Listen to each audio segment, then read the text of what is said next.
everybody, Rick Irvin, West Michigan Tech Services, and today in the studio I have Michael from ComForCare. Hi, Rick. Pleasure to see you. Yeah, Michael Merren, ComForCare Home Care. We provide in-home care for folks to make sure that they are able to live their best life. That's great. Yeah, very cool. Um, did you think of a story? Yeah. Well, one of the things that in this kind of environment I oftentimes will mention is I kind of out of a roundabout way to have gotten where I'm at, Mhm. and that includes a story, I guess. It's not just a story, it's probably a book, actually. It's quite a bit, but, um, I was, and I don't think a lot of people realize or know this, I was a Roman Catholic priest and, What? was in a monastic community, brown robes, chants and the whole shebang, for about 7 years. So, Oh my goodness. No, I yeah. had no idea. So there's a story there, So, I was raised Roman were Catholic. ya? So yeah, yeah. Oh my gosh. Yeah. My wife and I were actually married. The ceremony was performed by a Monsignor. So Oh, how wonderful. Yeah, how yeah. cool.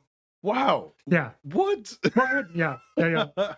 So, Okay. yeah, and my wife and I have actually been married about as long as you and your wife. We got married, I think, it must have been early 2002 or late 2000. I guess it was fall of 2002, but no, that's not right. 2001. It was 2001. So So, tell me about in high school maybe or some point early in your life you yeah. realized that you thought that the priesthood was for you. Yes, yeah, exactly. Having grown up Catholic, and you can probably relate. Mhm. There's a couple of things that you can do if you want to serve, God and your community. And Mhm. in the Catholic Church, a lot of times the focus is kind of pushed towards, well, you're either going to be a religious, if you're going to be if you're a woman, you're going to be a sister, a nun of some sort, Mhm. or if you're a young man, you're going to be a priest, possibly a deacon.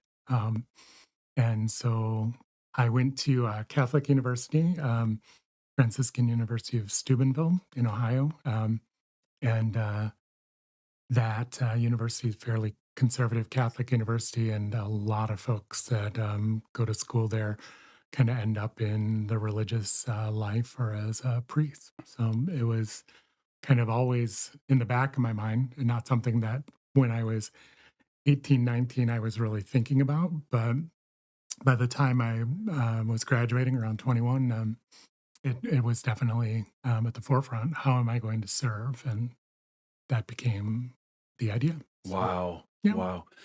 This I there's something about that story that connects so many dots as to yeah, why you are now in yeah, would the proper term for your profession, would that be the elder care industry? Is that a yes, fair yeah. way is uh, that a right way to describe it? That is, yeah, in the elder care industry, and it's a service industry, It's a like so many service things. industry. Yeah, I kind of look at the work that I do now as kind of a happy place that I arrived at when I realized that you didn't have to serve in just one way.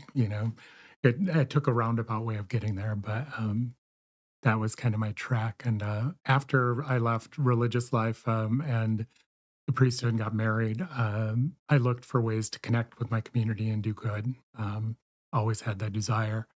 And so I worked in the nonprofit world for about 15 years as well. Okay. So then I realized you don't actually have to work in nonprofit to continue to do good things. You can actually, tickle that fancy bone if you want to do something entrepreneurial and make a living. So was able to kind of combine all of my experience and my desire to serve and into one place. So Wow. yeah, Wow.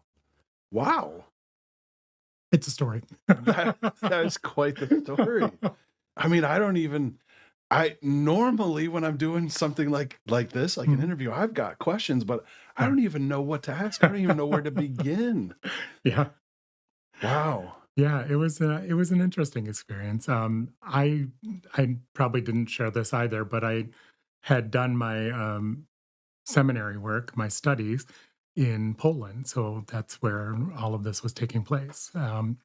So I am not Polish. It's not my family background. I had no experience with Polish, but I found a little monastery near Chicago in Munster, Indiana. That was um, a place that a group of Polish monks settled in the like late 40s, early 50s, and I found that community when I was looking for what I might want to do, and the spirituality and the vibe of the place fit me very well. And after I graduated from undergraduate studies, I went there, and they said, "Well, we aren't really equipped for seminary here, but if you're thinking about pursuing that track, then you'll probably have to go to study abroad." And they thought maybe Rome, study in Italy, or since we're a Polish community, what do you think about